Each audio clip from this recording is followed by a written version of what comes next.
So I've just finished watching a movie called Arrietty, and this movie was another animation published by a very well-known company specialist in animation in Japan called Studio Ghibli.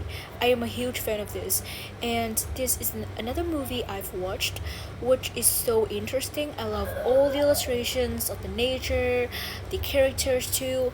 They really have a very interesting personalities. Alright, so let's see the plot of this movie. A boy named Sho remembers the weekend summer he spent in his mother's home with maternal great aunt Sadako and the housemate Meru. When Sho arrives, he gets a glimpse of Arrietty, a, a borrowed girl, returning to her home through an underground air vent. At night, Arrietty's father Pod takes her on a first borrowing mission to get sugar and tissue paper. After obtaining a sugar cube from the kitchen, they travel to a bedroom which they enter through a doll house. It is Show's bedroom. He sees Arrietty when she tries to take a tissue from his table. Startled, she drops the sugar cube. Show tries to comfort her, but Pod and Arrietty leave. The next day, Sho puts a sugar cube and a little note beside the event. Pot warns her not to take it because the existence must be kept secret from humans. Nevertheless, she sneaks out to visit Sho in his bedroom. Without showing her, she tells him to leave her family alone, but they soon have a conversation, which is interrupted by the crown. I think that is the most hilarious scene because, well, I mean, the crowd just simply freaked out when it saw, well, Arrietty, and it's just so weird. The crowd takes Arrietty but Sho saves her. On her return home, Arrietty is intercepted by her father. Intercepted basically means to obstruct so as to prevent them from continuing to a destination.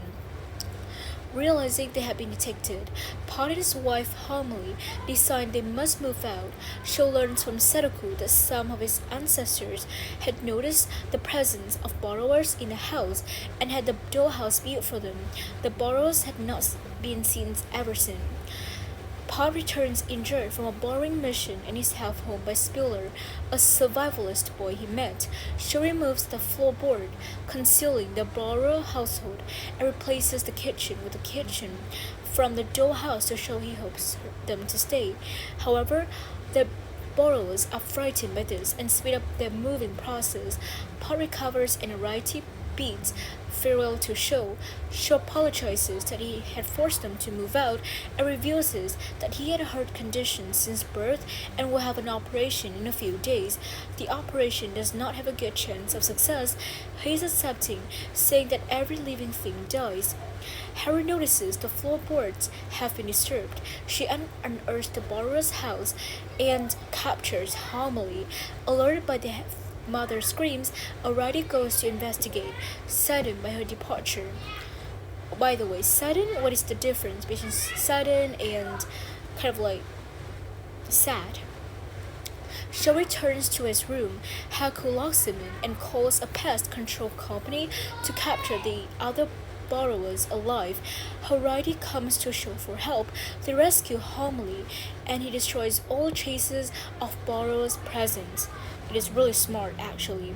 On their way out during the night, the borrowers are spotted by the cat Nia.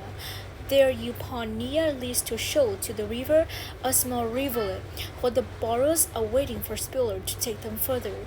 Sho gives Arrietty a sugar cube and tells her that she will always be a part of him, and that her courage and the borrower's find for survival have made him want to live through the operation.